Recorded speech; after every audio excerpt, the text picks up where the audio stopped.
और हो जाएंगे। और सिर पर बाल भी इतने नहीं हैं, सिर पर बाल भी इतने नहीं। मैं एक जगह पढ़ रहा था, एक मुल्ला नसरुद्दीन का एक बार टीवी सीरियल आया था, बहुत पहले, आपने देखा होगा सीरियल। उसका एक गधा है, बड़ा पढ़ा लिखा, तो उसका गधा ऐसा था, उसकी आज्ञा में चलता था। मुल्ला जो कहे उसकी आज्ञा मानता था। तो किसी ने कहा, गधा ये तेरी आज्ञा मानता है क्या? बोले हाँ तेरी आज्ञा मानता। बोले बिल्कुल। बोले हम अगर इसकी आज्ञा टलवा दें तेरी तो? बोले 1000 रुपये का इनाम। बोले ला रख। बोले तेरा कोई भरोसा नहीं, 30 पर रख, तू तो बेईमान आदमी है। 30 पर रख दिया। तो उसने कहा, व्यक्ति ने गधे के कान में, क्यों बे शादी करेगा? गधे ने सिर हिला दिया। 2 कोड़े इधर से, मुल्ला ने 2 कोड़े इधर से। बोले मूर्ख, दाना चारा मैंने खिलाया और मना कर गया। पता लगा कि गधे जिस घर में रहता था उस घर की ऊपर की मंजिल में एक परिवार था, 2 पत्नियां थी, एक ऊपर रहती थी, एक नीचे रहती थी। तो पति की ये दुर्दशा गधे ने देख रखी थी। ये दुर्दशा पति की गधे ने देख रखी थी। एक ऊपर से चीखती थी, जब तक ऊपर चढ़ता था तब से नीचे की चिमटा बजाने लग जाती थी, हिलाते। बोले वो तो देखो भाई, इसने घर में ये तमाशा देख लिया है, इसलिए वो मान गया। दूसरी शर्त लगा। बोले कितने रुपए? बोले 2000। इसने सोचा 1000 मेरा पुराना भी निकल आएगा। बोले जमा कर दिया। उसने बड़ी सावधानी से गधे से पूछा कान में, क्यों बे गधे चुनाव लड़ेगा? चूंकि उसने अपने घर के सामने के नेताजी की दशा देख ली थी, दुर्दशा। हर चुनाव में पिटे और हर एक में खड़े हो जाए। मेरी समझ में तब आया कि इस देश का गधा भी इतना समझदार है कि चुनाव नहीं लड़ना चाहिए। बाकी की तो बात ही छोड़, बाकी की तो हम कहाँ थे? गधों में ही चले गए। मांगी नाम के बेटाना, मांगी नाम। हाँ, तो वो एक ने नाक में दम कर दिया है, दूसरी आएगी तो बड़ी मुश्किल। और वो कोई मल्लाह की लड़की तो आएगी नहीं, तो मैं काम का बंटवारा कर देता। वो तो ऋषि परिवार की आएगी, अलग झोंपड़ी मांगेगी, अलग राशन मांगेगी। और कभी छूछा दिया तो जज महाराज झंझट दूर ही रखो। और प्रभु नाराजन हो तो एक बात और कह दूं? बोले हाँ कहो। नाराज तो नहीं होगे? बोले ऐसी बात मत कहना। बोले बात तो ऐसी है लेकिन नाराज मत होना। बोले हाँ कहो। बोले घरवाली तो अकेली ही अच्छी हुआ करती है। देखो पापा जी ने कई कर रखी थी तो कैसा तमाशा छोड़ कर आए। दूसरे केवट जिस मर्म को जानता है उस मर्म को कोई दूसरा नहीं न जान पाया, न जानता है, न जान पाएगा। भगवान जब सामने से आ रहे थे तो केवट ने सोचा, मैंने तो कभी भजन पाठ किया नहीं, मेरे पास क्यों आ रहे हैं? अब एक बात यहाँ थोड़ी मर्म की समझ लीजिए भजन करने वालों के लिए। कभी भी भगवान को खोजने मत जाइए, यात्रा गलत हो जाएगी। जीवन भर खोजोगे भगवान नहीं मिलेंगे। भगवान कभी खोजने से नहीं मिलते, भगवान पुकारने से मिलते हैं। कहाँ खोजोगे? कौन ठौर ठिकाना है? क्या उनकी हुलिया है? कोई अंधा प्रकाश की खोज करे, जीवन भर खोजे नहीं मिलेगा। प्रकाश तो है, अंधत्व के कारण दिखाई नहीं दे रहा, तो अंधे को आंखों का डॉक्टर खोजना पड़ेगा ताकि उसके मोतियाबिंद का ऑपरेशन कर दे। इसलिए भगवान को मत खोजिए, भक्ति को खोजिए, सद्गुरु को खोजिए, संत को खोजिए जो भगवान को आपके दरवाजे तक पहुंचा दे। कभी भी चोर पुलिस को नहीं खोजता, अपितु चोर कहीं भी छुप कर बैठा हो, खोजते खोजते पुलिस ही उसके द्वार पर जाकर छापा मारकर खड़ी हो जाती है। ऐसे ही भक्त कभी भगवान को नहीं खोजता, भक्त जहां भी बैठकर पुकारता है, खोजते खोजते भगवान ही उसकी कुटिया पर आ जाया करता है। उसे पुकारो। इसी गिरिराज की घटना है, इसी गिरिराज की घटना है। यही गिरिराज के किसी गली में, किसी घर में रात्रि को संगीत सम्मेलन हुआ। सूरदास जी को बुला लिया। अंधे लोगों के चलने के रास्ते नियत होते हैं और चलते चलते उनको पता लगा रहता है कि कहाँ गड्ढा है, कहाँ ईंट है, कहाँ ऊंचा, उसी हिसाब से पैर चलते। अब नई गली में कार्यक्रम, देर रात तक कार्यक्रम होता रहा। लोग सोने लगे, लुढ़क गए वहीं के वहीं। अब सूरदास जी अपना लगे हैं गोविंद जय जय गोपाल जय जय, घर वाले भी सो गए। बहुत देर हुई, सूरदास जी को लगा कोई खटर पटर नहीं है, लगता है सब सो गए। सोचा किसको जगाएंगे, लाठी उठाई, एक तारा लिया और चल दिए। संयोग से गलत गली में मुड़ गए, पहली बार गए थे उधर।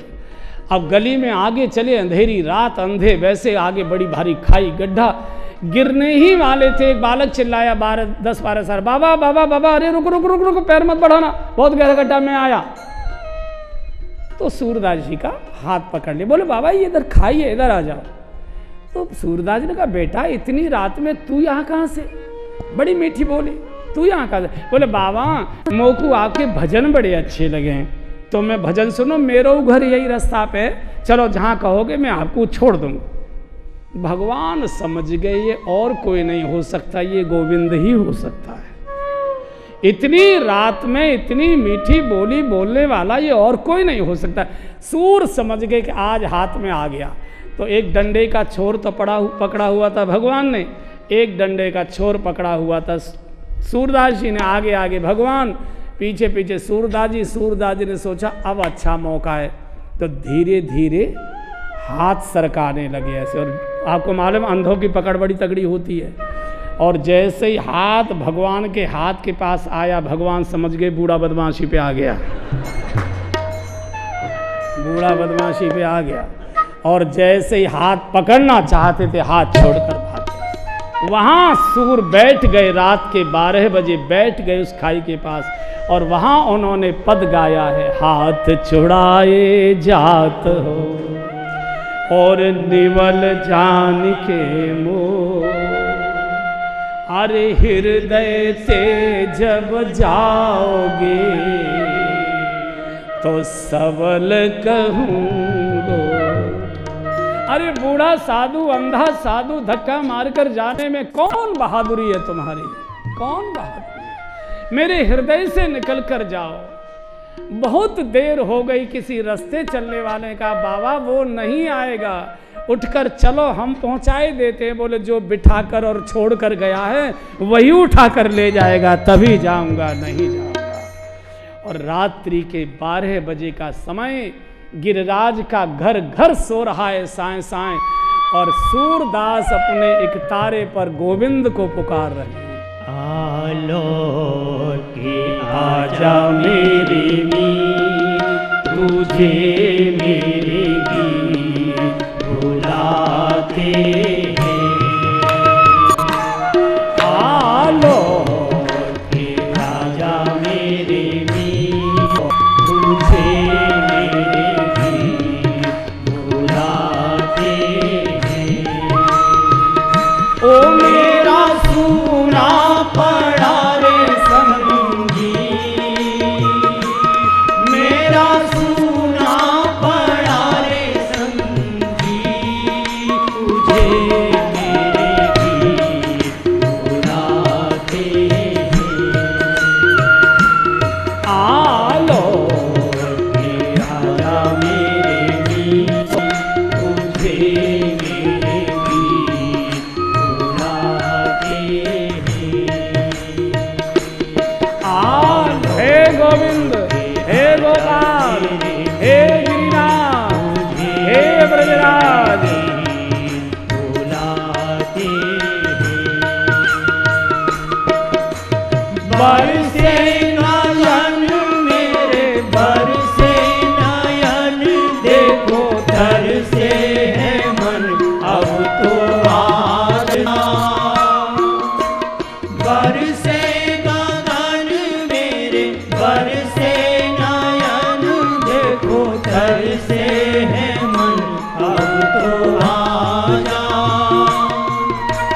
शीतल पवन ये लगाए लगन, ओ सजन अब तो मुखड़ा दिखा जा।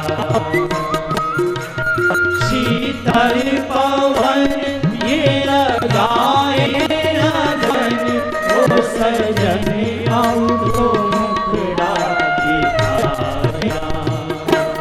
तूने हरी निभाई थी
कहीं खोजने मत जाइए, अपने घर के आसन पर बैठकर रो रो कर पुकारिए, वहीं आएगा।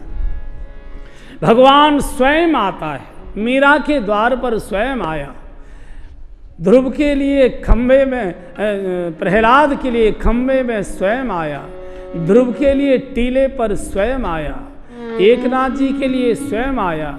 जनाबाई के लिए स्वयं आया। मीराबाई के लिए स्वयं आया।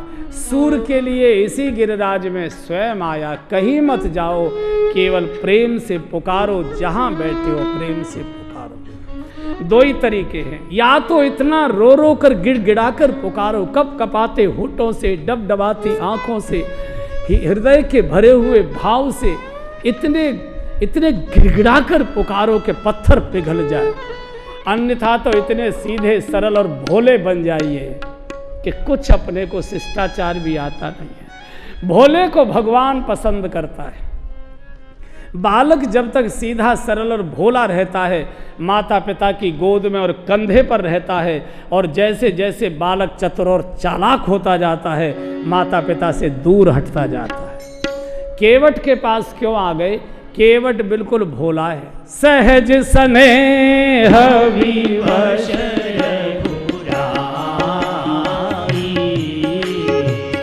सहज स्नेह विवश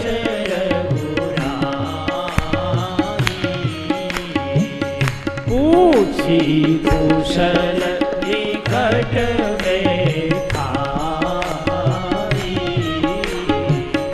पूछी कुशल निकट में खाई। अरे देखो, जिसको सामान्य शिष्टाचार तक नहीं आता, कंधे से उतार कर और नाव झाड़ता, आओ बाबू साहब, आओ बाबू साहब, कुछ भी तो करता, बैठा बैठा कोई शिष्टाचार नहीं। भगवान को भोला पसंद है।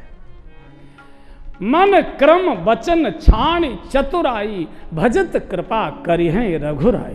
बिल्कुल सरल। एक बार गोपियों ने वंशी से पूछा, देखो जो माताएं होती है ना, इनमें भगवान ने एक ईर्ष्या का सद्गुण भी दिया है। वो दुर्गुण नहीं है, वो सद्गुण है।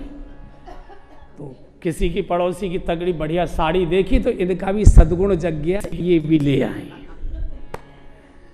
तो ईर्ष्या थी।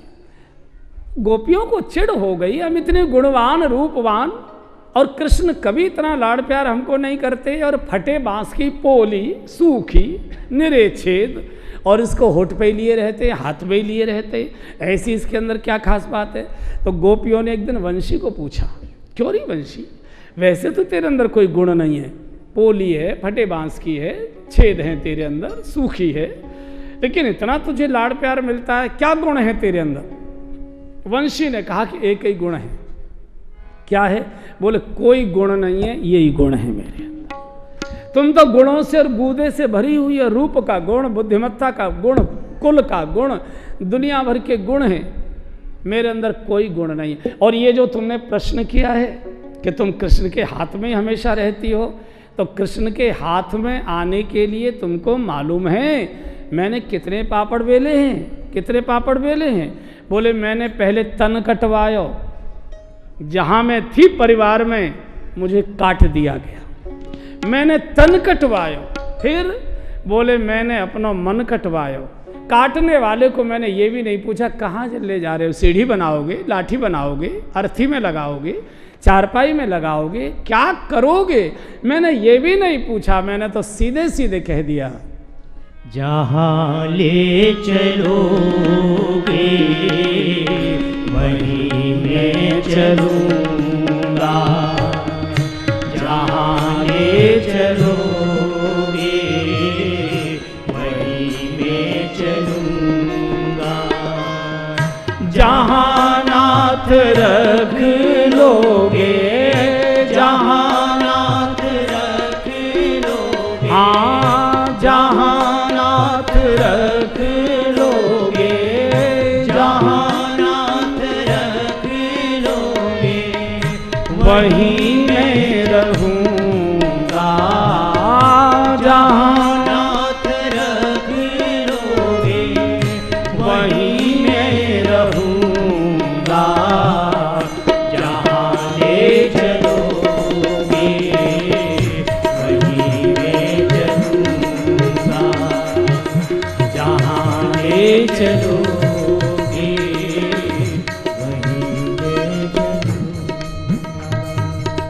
केवट बार बार SMS भेज रहा है कि गीतों में मत फंसो, जल्दी मेरे पास लाओ भगवान को, बार बार। बोले मैं पूछा भी नहीं, तन कटवायो, मैंने मन कटवायो, और तुमको मालूम है मेरे ऊपर क्या बीती? बोले ग्रंथिन ग्रंथिन में छिदवायो। बांस की जो गांठ होती है उनमें छेद करने के लिए गर्म सलाखों से ऐसे छेद किया जाता है। तन कटवायो, मन कटवायो, ग्रंथिन ग्रंथिन में छिदवायो। हमारे भीतर तो कितने प्रकार की ग्रंथियां भरी पड़ी हैं, हम तो ग्रंथियों से जकड़ गए हैं। तन कटवायो, मन कटवायो, ग्रंथिन ग्रंथिन में छिदवायो। और बोले फिर तो जैसो चाहत है श्याम, मैंने तैसो ही स्वर सुनायो। यही कारण निज अधरन पर मोहि धरत मुरारी रे। कृष्ण जैसा चाहते हैं मैंने वैसा दुनिया को स्वर सुनाया है। तुम अपना स्वर कृष्ण को सुनाती हो, मैं कृष्ण का स्वर दुनिया को सुनाती हूँ। अपना नहीं सुनाती, मैं तो कृष्ण का स्वर सुनाती हूँ। और जो कृष्ण का स्वर सुनाता है वो कृष्ण के होठ पे ही निवास करता है, हाथ में ही रहता है, जाता है। ये दो वंशी हैं। रामायण काल में, त्रेता में श्री हनुमान जी वंशी हैं, भगवान का संदेश हनुमान जी देते हैं। और महाभारत के काल में, द्वापर के काल में वंशी भगवान का संदेश देती है, वही भक्तों को बुला कर लाती है।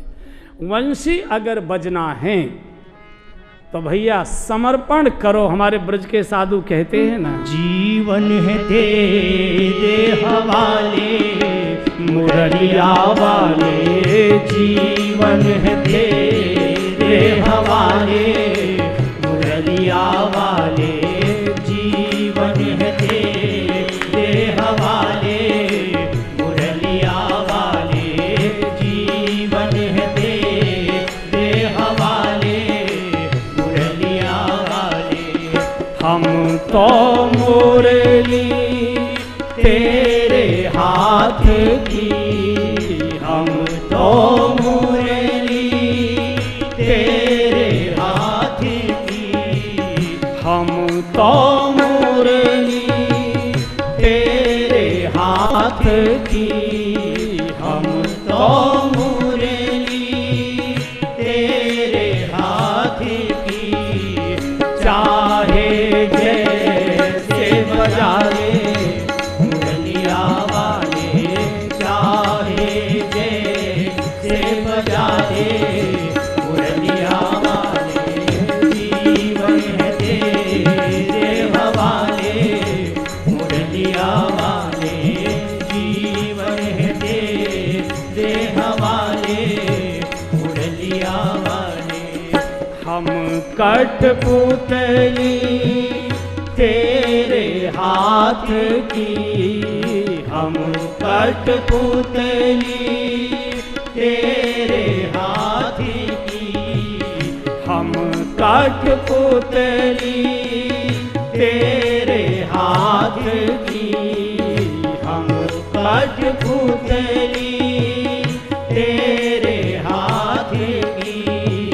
चाहे जैसे नचा ले मुरलिया वाले, चाहे जैसे नचा ले मुरलिया वाले, जीवन है तेरे हवाले मुरलिया वाले, जीवन है तेरे हवाले मुरलिया वाले।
वृंदावन में बसा दे मुरलिया वाले, वृंदावन में बसा दे मुरलिया वाले, जीवन है तेरे हवाले मुरलिया वाले, जीवन है तेरे हवाले मुरलिया वाले।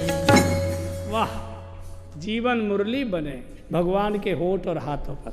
10 मिनट आगे तक ले जाऊं तो भूख तो ज्यादा नहीं लग रही है?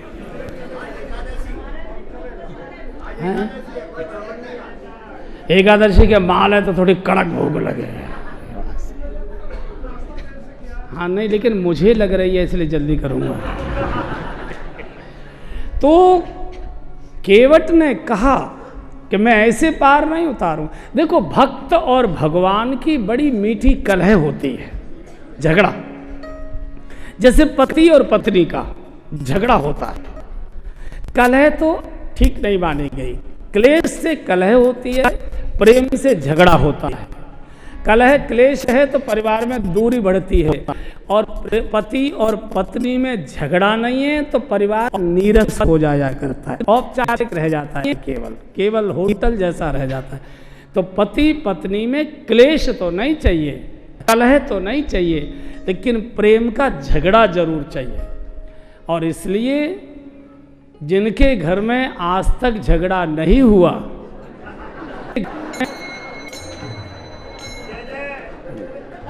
जाके कमरे में टूट पड़ो हैं। अच्छा, अम्मा जी से सीख लेना कैसे करती हैं। मुझे क्या करती हो, बोलो मत, प्रेम कर रहे हैं, सीख के आए आज कथा में। तो भक्त और भगवान का झगड़ा होता है। भगवान, अरे तू आंसू पोंछ लेता है, दुखड़ा सुन लेता है, इसलिए तेरे पास रोने चले आते। जिस दिन ये मालूम होगा भगवान कठोर हो गया, प्रभु निष्ठुर हो गया, नहीं आए। संतों ने सुना है करुणा निधान है आप, कृपालु हैं, दयालु हैं, कोमल हैं, इसलिए आपके पास चले आते हैं। जिस दिन हमको लगेगा कि आप कठोर हो गए, नहीं आएंगे। ज्यादा कड़वा दिखाया करो, सुन लेते हो इसलिए आ जाते हैं। छोटा बालक, आप ध्यान से देखिए, एक 3-3.5 साल का बालक दौड़कर सड़क पर जा रहा है, ठोकर लगी पैर में, धड़ाम से गिरता है सड़क पर। कितनी भी चोट लगे, बालक रोता नहीं है, बालक रोता नहीं है। खड़े होकर पहले बाएं दाएं देखता है, कोई देख रहा है कि नहीं देख रहा है। अगर कोई देख रहा होता है तो रोना शुरू कर देता है, और कोई नहीं देख रहा होता है तो धूल झाड़कर फिर भागना शुरू कर देता है। जब ये छोटा बालक इतना समझता है कि जब कोई गोद में लेकर चुप करने वाला है ही नहीं तो खाम का रोने से फायदा ही क्या है। और जब माँ दिखाई देती है, इसलिए बालक भी तभी रोता है जब कोई गोद में लेने वाला दिखाई दे जाता है। इसलिए रूठने वाला भी तभी रूठता है जब समझ में आ जाती है कि मनाने वाला भी सामने खड़ा हुआ है। इसलिए जब तक ये न लगे कि मनाए जाएंगे तब तक रूठना मत।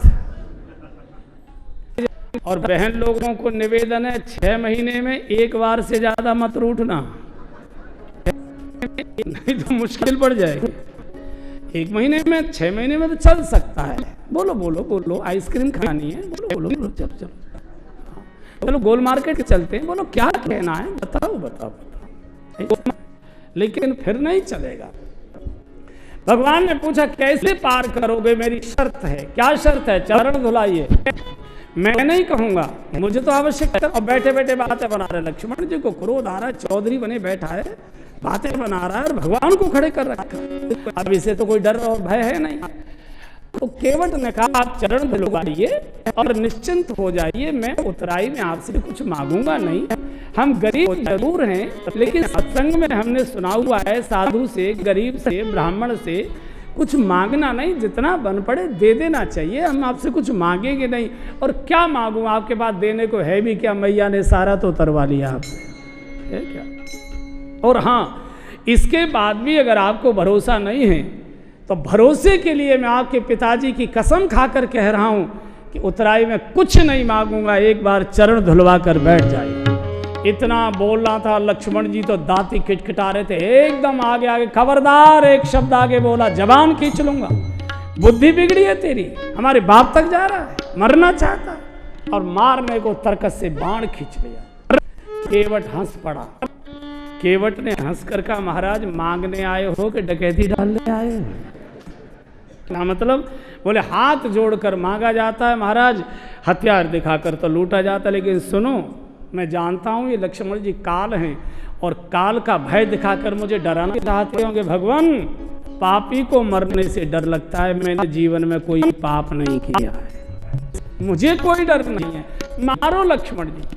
जो विद्यार्थी होमवर्क पूरा करके लाता है तो क्लास में सबसे आगे बैठने की कोशिश करता है, और जो होमवर्क पूरा करके नहीं लाता मास्टर से छुप कर पीछे बैठा करता है।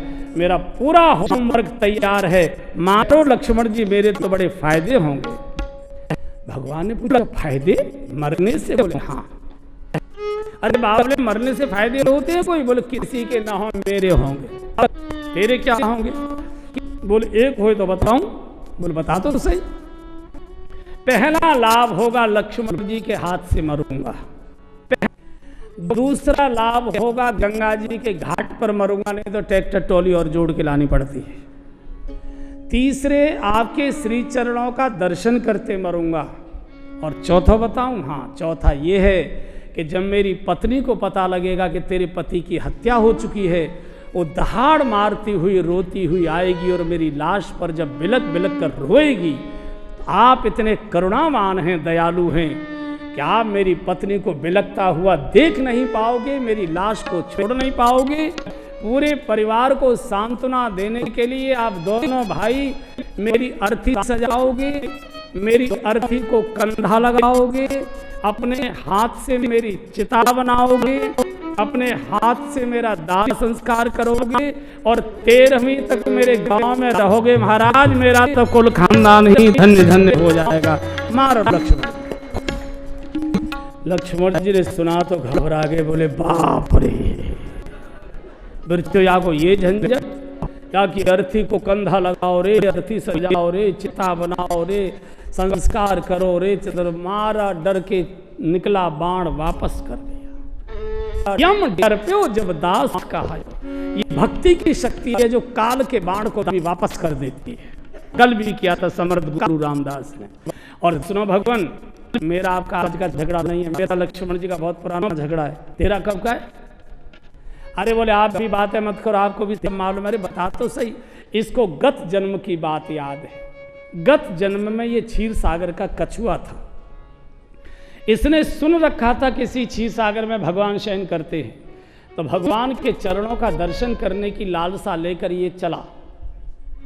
चलते चलते पहुंच गया जब भगवान सो रहे थे शेषनाग पर। इसने जैसी चोंच निकाली, तुरंत लक्ष्मी जी के संकेत से शेषनाग ने फन मारा, दूर फेंक दिया। दूसरी बार निकाली, दूसरी बार फेंका। जब तीसरी बार आया तो इतना क्रोध आ गया शेषनाग को, मूड मानता नहीं, मारा धक्का, फेंक दिया। इस बार इसकी मौत हो गई। मरते समय इसके मन में ये वासना थी। देखो, एक गंभीर सूत्र और पकड़ लीजिए।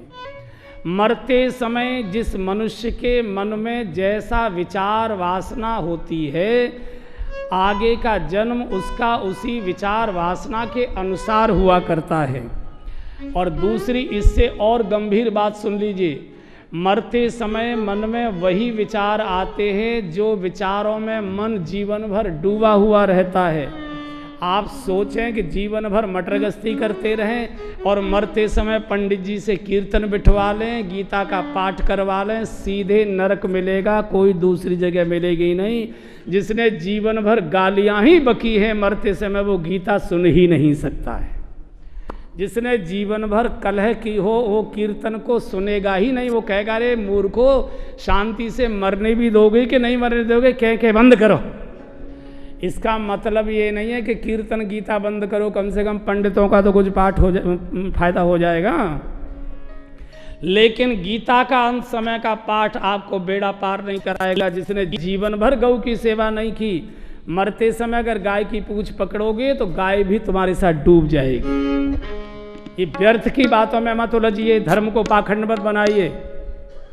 गाय जीवन में पालना माने गौ जैसा भोला सरल परमार्थी माधुर्यता से भरा हुआ ऐसा जीवन जियोगे तो गाय भले भी नहीं पालोगे तो लेकिन गाय जैसा जीवन हो जाए, ऐसा पार हो जाएगा। इसलिए जीवन भर जहाँ हमारा मन डूबा है अंत समय में वही। और मैंने शायद कई बार सुनाया, बिल्कुल आंखों देखी घटना मेरे बचपन की। हमारे पड़ोस में एक बूढ़े सज्जन मर रहे थे और मरने वालों को माताएं बच्चों को नहीं देखने देती और बच्चों की बड़ी उत्सुकता होती है। तो हम छुप के चले गए। बड़ी भीड़ लगी थी चारपाई के चारों ओर। बूढ़े सज्जन लंबी लंबी सांसें ले रहे थे, होठ फुदर फुदर कर रहे थे। उनके नाती ने कहा, बाबा क्या इच्छा है, क्या खाओगे? कछु तो बताओ। 2-3 बार ए करी बुड्ढे ने। बोले क्या खाओगे? बोले दरम दरम दलेवी, दरम दरम दलेवी। बोला तो जा नहीं रहा था। अब मरते समय जो गरम गरम जलेबी मांग रहा है, अगला जन्म उसका कहाँ होगा? हैं? हलवाई की दुकान पर नहीं होगा, हलवाई की दुकान के फट्टे के नीचे होगा। भैया कौन चाटेगा? हलवाई का। मरते समय इस केवट के मन में ये भाव था कि मुझे भगवान के चरणों का स्पर्श करना है, नहीं कर पाया। उस वासना को लेकर मरा तो इस जन्म में गंगा घाट का केवट बना है। आज इसको गत जन्म याद आ रहा है। उस समय तो आपने चरण नहीं छूने दिए थे, पर काल आज आप भी खड़े हो लक्ष्मण के रूप में। जानकी जी आप लक्ष्मी जी के रूप में खड़ी हुई हैं, भगवान आप भी आज खड़े हैं। उस समय तो नहीं छूने दिए थे, आज अभी ताकत है, तुम तीनों खड़े हो, तुम बिना चरण स्पर्श के गंगा पार करके दिखा दो तो मैं आपकी ताकत जान। और हाँ, मेरी नाव से जानो है तो मेरी शर्त, मेरी नाव से नहीं जाना तो ऐसा करो, यही घाट ते थोड़ी दूर है, कटलो जल छां दिखाई जो गंगा जी का घाट है, वहां से निकल जाओ पैदल। मैं तो ना कह रहा हूं कि मेरी नाव से जाओ, मेरी नाव से जाना। केवट की बात सुनी तो प्रभु बहुत जोर से हंसे। सुन केवट के बैन प्रेम लपेटे, बहुत हंसे, बहुत हंसे। संतों ने बहुत अर्थ लगाए हैं, मैं उस विस्तार पर नहीं जाऊंगा। कोई कहते हैं लखन, लखन देखो जानकी जी देखा तुमने, लखन जानकी, लखन तुम और जानकी जी एक एक पैर के लिए लड़ते थे, आज ये दोनों पैर मांग रहा है। जानकी जी देखा आपने, आपके पिताजी ने आप जैसी रूपवान शीलवान कन्या मुझे प्रदान की थी, तब कहीं उसके बदले मैंने अपने दाएं पैर का केवल अंगूठा तुम्हारे पिताजी को धोने को दिया, और यहाँ से कुछ मिलने वाला नहीं है, और ये दोनों पैर धोने की मांग कर रहा है, तो जनक जी से भी ऊपर है। बहुत प्रकार के अर्थ। तब भगवान का अच्छा, बहुत देर हो रही है। भीग आने जल पाए पधारूं, भीगी आने जल पाए पधारूं, होत विलंब उतारहु भारू, होत विलंब उतारहु। भगवान ने कहा केवट बहुत देर हो रही है, तुम जल्दी से जाओ। देखो भक्त को ही मिलने की जल्दी नहीं होती, भगवान को भी भक्त से मिलने की शीघ्रता होती है। जल्दी गंगा जल लाओ और चरण धो। केवट चला गांव की ओर। लक्ष्मण जी ने कहा महाराज और चढ़ा लो खोपड़ी पर। सवेरे से खड़े खड़े नाक में दम कर दिया, गंगा इधर है और ये जा इधर है, से पूछो तो सही है कहाँ जा रहा है।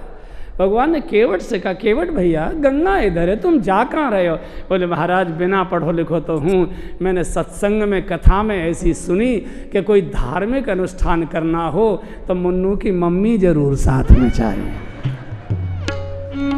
लक्ष्मण जी ने कहा हो गया महाराज, अब खड़े रहो यहाँ।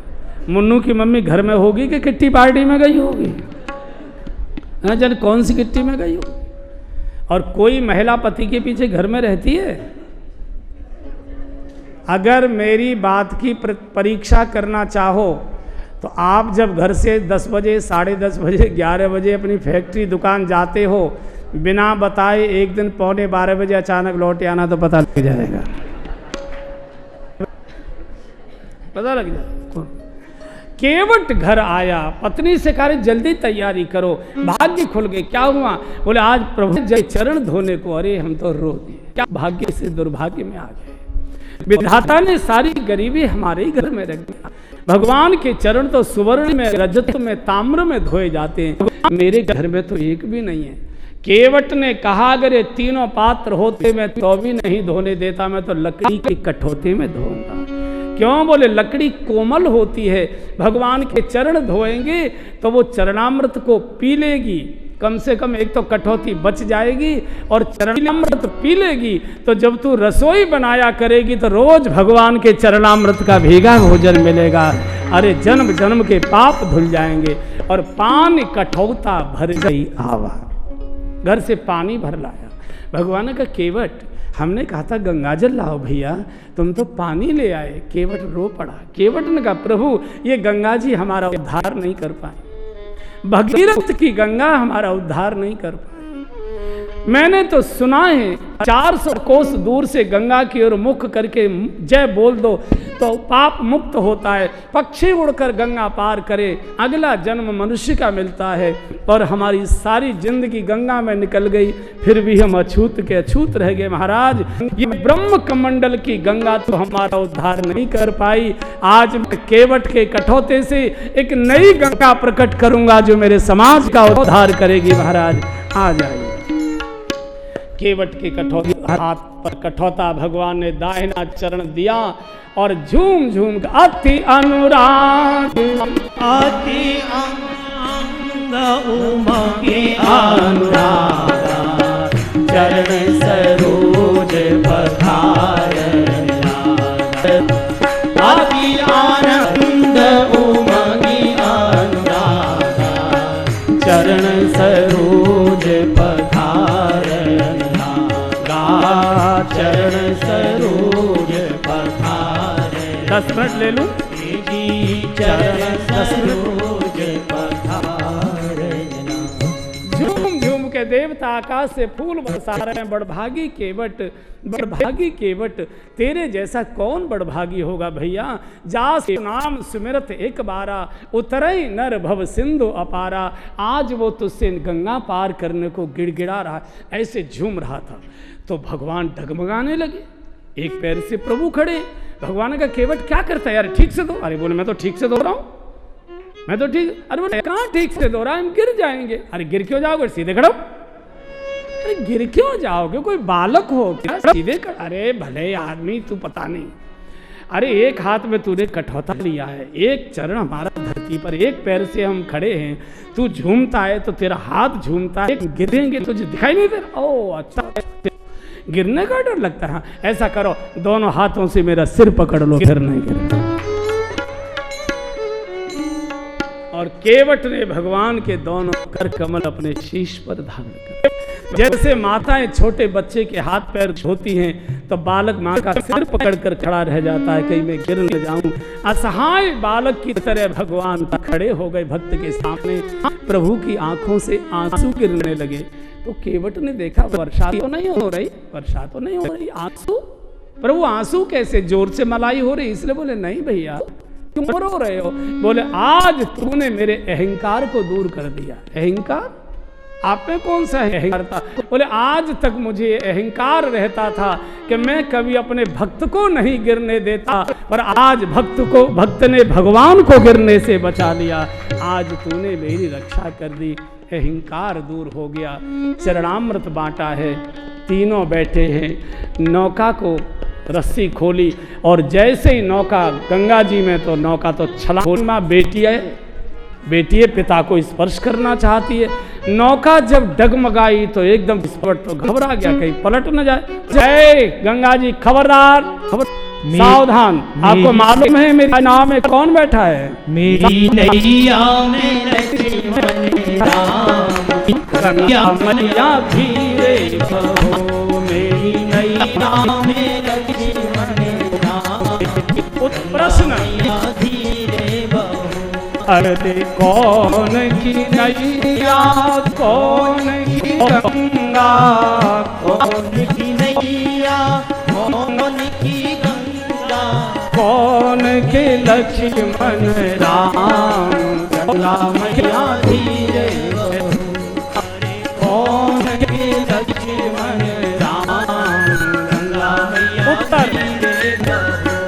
अरे केवट की नैया भगीरथ की गंगा, केवट की नैया भगीरथ की गंगा, राजा दशरथ के लक्ष्मण राम, गंगा मैया धीरे बहो, राजा दशरथ के लक्ष्मण राम, गंगा मैया धीरे बहो। ओ मेरी नैया में लक्ष्मण राम, गंगा मैया धीरे बहो। अरे काहे आई नैया, काहे आई गंगा, काहे आई नैया, काहे आई गंगा, ओ काहे आई लक्ष्मण राम, गंगा मैया